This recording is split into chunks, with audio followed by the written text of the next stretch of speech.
your presentation a few times over the last 2 years, and I thought we do once in a while do subcontract work for what we call prime contractors. I don't know if you refer to them as that. I do. For some government work, military-based work, and stuff like that. I've never been fortunate to get any asphalt paving work, which would be what I'd rather have, but we have done some of the roofing, and I figure if I can do the work, I may as well be the one bidding the work. So, that's kind of where I'm at with it. It's been a struggle really this year. Last year was bad. This year was probably worse. Doing residential mostly work, and I need to figure out how to have more in the paving. The roofing is something I'm trying to get away from more, but if I had bigger contracts, I probably wouldn't say that. But I'm trying to focus more on the asphalt paving side of things. And to do that and grow, I need to do parking lots, not driveways. So, okay, so getting in front of the people is hard. This conversation may go in a different direction than you had anticipated. So for some reason, I feel like you and I spoke once before, maybe a year ago or something, but maybe not. But I'll just tell you this. As an example, one of my clients, I just had a conversation with him maybe 2 hours ago. He got a job to seal coat a parking lot. I have no idea where it's at. For $21,000, and the local guy's going to charge him $6,000. What do you want to do with your life? And before you answer that, I want you to consider that some people tell me, hey, my mission in life is I want to employ some local people and provide for them and their families, and I just want to build my business in a local area and blah, blah, blah, blah, blah, blah. Okay? And then some people want to be like me, where I just get the asphalt job wherever it's at, and I call a guy like you, give you $50,000 or $80,000 to do a job, with you not knowing that I got it for $160,000 or maybe even $200,000, and then you go out there and you get one more job under your belt, and then I'm off working on another job, getting that thing going. Like, what's your passion? My passion is having work, okay? So if it were here local and my equipment's close, I'm capable of doing it, I'll do it. If I have to bid a job in Australia and they're going to give it to me and I'm hiring Australians to do it, I'm fine with that too. So in other words, it does not matter. My struggle is financial. I'm 52 years old next week. I'm not trying to build a business. I'm trying to feed what I've already obligated myself to, what I've already committed my life to, and I'm trying to make sure that, and by the way, I have 3 sons that all work for me. They're young. They're 18 to 25 years old, 24 years old, and one's getting married in a few months. So they need to make their, I say, I would hope 6 figures for the work they put in. And right now I'm chasing it all over the country anyway. So I live in Louisiana. I'm currently sitting in Columbus, Ohio to be working. I'm in a RV camper. I don't know if you can see behind me. Yeah. Because I'm here working. My wife's at home in Louisiana. I just got off the phone with her. I said, I didn't realize the time. I got a Zoom call. Okay? So, my goal is to sell jobs. Well, I mean, that's what I teach people to do. I've been good at putting them in. I'm great at doing them. I feel like that gives me more of an advantage to sit across country and know what I'm looking for even over the phone to make sure my subcontractors or my supervisors are relaying what's supposed to be done and get done properly. I don't have a desire to work. I work because point blank, I didn't finish high school, and that's all I knew how to do, and that's what I've always done. Okay. Well, then tell me what you've obviously watched some videos of mine. Tell me what you learned so far. I learned that you could help me through the process of what it takes to make sure I'm set up properly and know how to bid, find, bid, and acquire a federal job. Okay. And I know their jobs. So I literally get calls all the time to do the roofing side. Yeah. So I don't like doing them. I do them out of necessity when I'm not doing anything else. Sometimes I have a guy that worked for me for about 20 years. And I did have him go and supervise 4 or 5 different government roofs that I never had to go to. Yeah. How'd you like that? Fine, but one of them didn't pay me 6 figures that was due at the end of the project. One of them I had problems trying to keep them in because of the weather, and I basically had to, call it because I'm paying to house 25 workers. Yeah. And yeah, it was bad time of year. And the GC one, I'm trying to talk to the general contractor. I'm telling him, look, this is not a good time. We did half of basically a government hospital, and I said, we went home for Christmas, and we were supposed to regroup in April or whenever it was. Now, when you say government, do you mean city, state, and county? No, these were all military. Federal. Yeah. Okay, so you're SAM registered? Fort Carson, and Fort. Okay, now you were a subcontractor to the prime? Yes. Okay, and you had problems getting paid on those? I never did get paid on one. Okay, has it been within 1 year? No, it was about 3 years ago or 4. Okay, well, if it had been within 1 year, I can show you how to get all your money. But if it's been over a year, you've lost your opportunity. Other than filing a lawsuit, but And I called my lawyer local. I was in Louisiana. He said, "Look, you agreed to this contract." He called me a couple days. Jason, don't agree to these contracts. Call me. You can't. You got to go through arbitration in Colorado. You got to go through this, that. And I was like, I got time for that. I'm busy. So it is what it is. I moved on. Well, there's something called. Thank God I had it to lose and moved on. Yeah. Go ahead. Well, there's something called the Miller Act, and we could have made a Miller Act claim, and you don't even need an attorney for it to do it. That's great. So, School of Hard Knocks. I've been there. Yeah, that's right. I knew it was going that way. I could tell the guy was no good. He was shady. He was leading on. He wasn't paying right at the end. And I did what I could to fulfill my obligation, and see you later. Well, some people come into these Zooms and they expect that they're going to see me go, well, here's your 7 key steps to become a federal contractor, and here's the PowerPoint that shows you if you invest here, or if you get in by the end of September, or if you... My conversations are nothing like that. Really all these conversations are about is just opening people's eyes as to what federal construction is and what it isn't. And, with that said, I'll answer any question you want to know.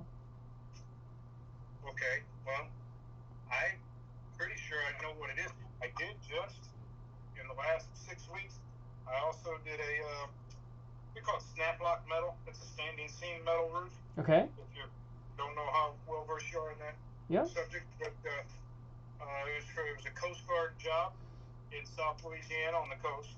Mm-hmm. And a contractor called, he ordered the metal, asked the metal supplier, hey, who can do this? They had been searching for about a year, and he called people I deal with, and they gave him my name. So he called me, and he asked me about this little project, and I said, it's kind of small. I was up here in Ohio paving, where I intended to be all summer, and still am. But he said, I said, what's your budget on it? I know a few guys that also can do it. I said, what's your budget on it? I'm looking at $50,000 on it. I said, $50,000? What measurements did you... Yeah, for 20 square.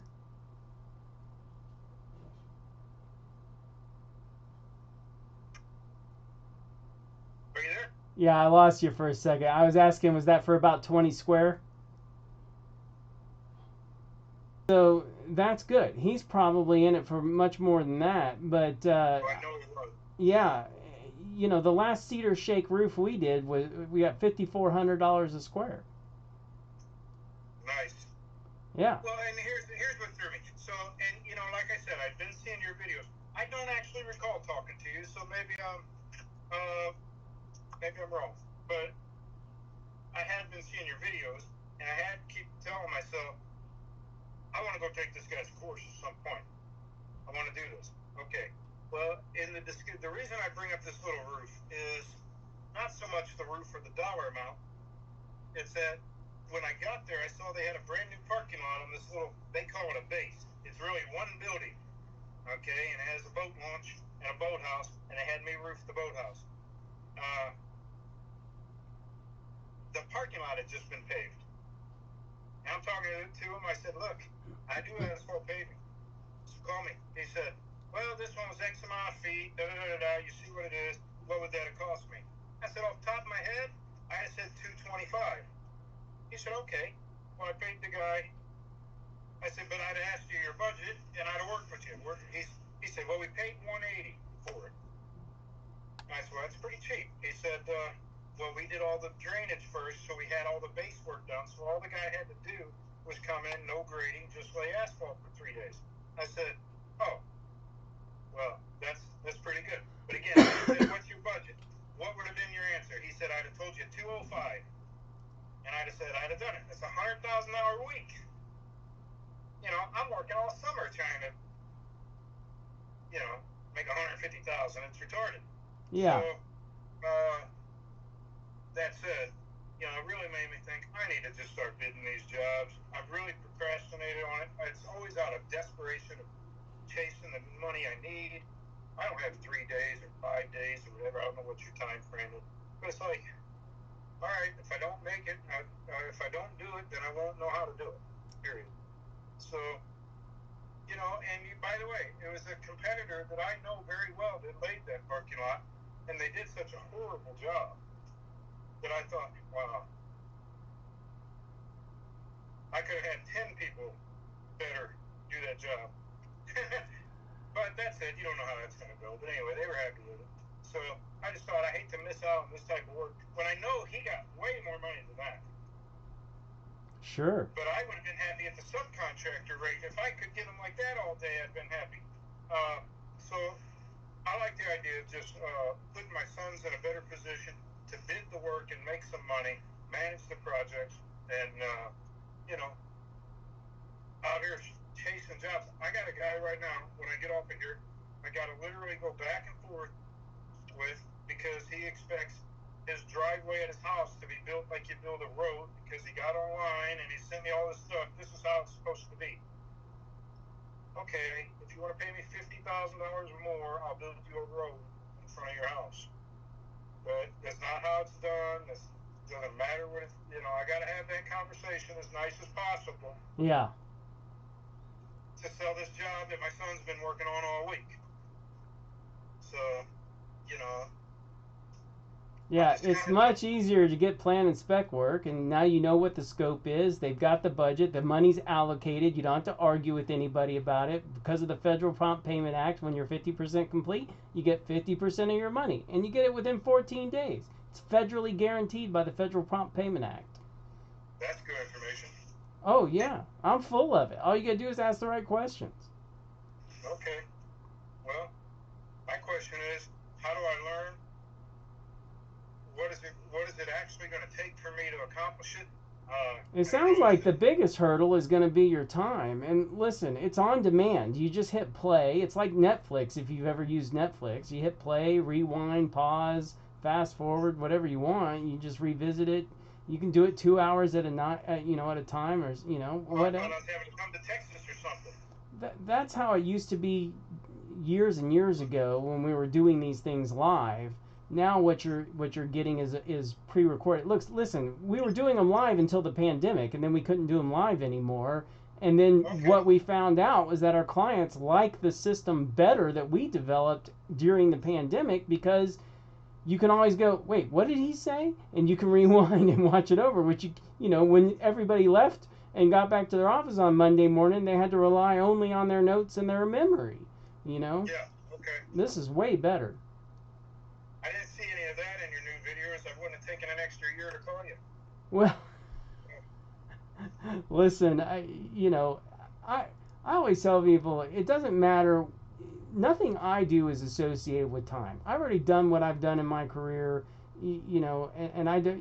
If you watch enough of my stuff, you'll never hear me hard sell anything, and you know, when people bring up, well, I saw this other guru. Well, fucking go get the other guru. I mean, you know, there's no pressure for me about anything. I know what we've got. I know what we did. We did 1,000 federal contracts, $1 billion worth of work for the federal government. I've done every type of construction that you can imagine. Everything from wind tunnels, water treatment plants, kitchen renovations. I've done seal coating, asphalt paving. One of my clients got 21 miles of paving in Mississippi a few years ago. He made $100,000 on that deal. I think the company was called Mississippi Paving. Maybe you've heard of it. But yeah, no. What we do is we take guys exactly like you, teach you everything you need to know to be successful in the federal market, how to find the jobs, bid the jobs, negotiate the jobs, perform the jobs, and move on to the next one. That's what I need to know. And I'm technically challenged to a degree. Don't get a whole lot done on the computer. I get through it, whatever the task is. There's only one thing that we ask you to do on the computer. It's called BidTracker. That's our software system that we developed that lists all the jobs. But I made it dead simple from the perspective of a contractor. Look, we say openly that we won, on average, 1 in 20 jobs that we bid over our career. So if we did 1,000 federal contracts, we bid over 20,000 federal contracts. And when you do that much bidding over decades, you learn that you only need 2 pieces of information right now when you're deciding if you're going to bid a job. Number 1, I need to know when is it due, because if it was due yesterday, I'm not interested. And then number 2, what the hell do they want? I developed a software system that you click a button. You go click, and it puts the date that it's due and what they want done right in front of you in less than 3 or 4 seconds. It's unbelievable, the software system I developed. And then you go to the next job. Click, click. You just click sync, and it syncs the jobs right to your computer. That's all I'm going to ask you to do from a technical perspective. I can deal with that. I built it because, look, you're not uncommon. Technology is not necessarily what construction guys are good at. So I developed it. I didn't mean to cut you off. Go ahead. We have jumped through all the hoops on all the paperwork. Again, I have a guy that is my foreman, but he's actually doing a project for another contractor right now who's getting these federal jobs. And I haven't had any, or haven't pursued any, as a subcontractor for a while. And he's not my asphalt guy. He's good on the roof. He's good with the specs. He's good with the safety. You know, he's got a, so I let him go work for this other guy for a while. But we talked even this morning, and he says, Jason, when are you going to start getting some jobs so I can come back to work for you? I was like, I get it. I got to learn how. I have no idea where I'm starting at. I don't know what's first. And, you know, I don't have a big net worth of money. I'm basically struggling. The last 2 years have been tough. We had equipment breakdowns. I bought equipment. Payments are high. Income's low at best. So I figure I can keep struggling out of it, or I can just try to learn my way out of it. I gotta learn where to go. Well, that's what I do. And you know, like we said on the phone earlier, you know, I'm not hard to get a hold of. I told my team when we started GCExperts, I only want to do 2 things for the rest of my life. I want to answer questions and solve problems on federal contracts. There is not a single problem that you can ever have on a federal contract that I haven't already had and come up with a brilliant solution to. And I know all the answers to every question. And that's why I say, ask me anything you want to know. I'll tell you exactly what the answer is. Well, that's what I want to know. I want to know, where do I start? Yeah, when we get off the Zoom, I'll send you over a link, and if you want to sign up, sign up. You can get started today if you want. Okay. I like the sound of that. Yeah. I sure thought I was going to have to figure out how to take a trip and everything else. Hell no. I just feel like I can handle the job as long as I learn how to bid it and I have the credentials to get it. That's another thing. What does it take to actually get a paving job from the federal government? You're going to love this. You want to play a game? Like games. All right, here's the game. Have you ever heard the word SAM registration? yes. Okay, what that means is you get registered with the federal government, okay? So I'm going to tell you the answer to the question before I ask you the question. Are you ready for the answer? Go ahead. The answer is SAM registration. Are you ready to play? That's my only credential needed? Are you ready to play the game? Yes. Okay. There's one thing and one thing only required to be a federal construction contractor, and that is a SAM registration. So if you sell cake mix to the Navy so they can make cakes on ships, what do you need?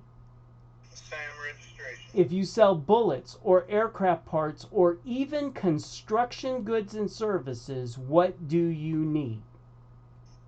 SAM registration. Okay, now we're going to play the second part of the game. I'm going to give you 3 scenarios. I'm listening. Okay, if you and I walked through a neighborhood and I pointed up to the top of the power pole and said, that's a transformer, would you recognize that as a transformer? Yes. Okay. Scenario number 1. The transformer shall be replaced by a licensed electrician in the state of Louisiana. Okay. In that scenario, it has nothing to do with the company that got the job. It can be Jason's paving company got the job, but the transformer shall be replaced by a licensed electrician in the state of Louisiana. Okay? Yes. Scenario number 2. The transformer shall be replaced by a licensed electrician. Well, now any licensed electrician from any state can go into Louisiana and replace that transformer. Understand, this is federal eminent domain property. There's no such thing as a state inspector. Okay, going on to a federal job. Again, nothing to do with the company that got the job. Yeah, I understand that. Okay, scenario number 3. The transformer shall be replaced. That literally means that you and I can go out there on a Saturday and replace the transformer. And it gets written all 3 ways all the time. You just have to read the requirements and comply with them. But that's how I can tell you I've done $1 billion worth of work with the federal government. I've never had a license of any kind other than a driver's license. And don't need one. Yeah. Never had one. Okay. Well, and that's why I was looking toward federal, because I know if I wanted to do more state projects, one, I'm not going to get parking lots for the most part. I'm going to have to do roads. And roads requires a whole other set of equipment. Roads requires me to go to school. Roads requires me to get the licensing. Roads requires, I don't want to do that. Forget about it. None of that shit exists in federal government. That's why I'm talking to you. Exactly why. And I'm limited to a state confines. I want to be able, like you said, to bid a job that looks good to me in any state. I've lived in Austin, Texas my whole life. I've only ever done one job in Austin, Texas, and it was for the IRS down here. They needed a new cooling tower. We bid the job, got it, hired a local mechanical guy to go out there and do it. Done. One job. Okay. That's all I like to hear. Okay. So I guess I just need to know what it takes to hire you and to teach me. Yeah, I'll send you a link when we get off the phone. No problem. Easy. Easy. That's what I want to hear, man. Everything I do is, once you, man. I'm coming to Austin, Texas, baby. We need to hang out for a day.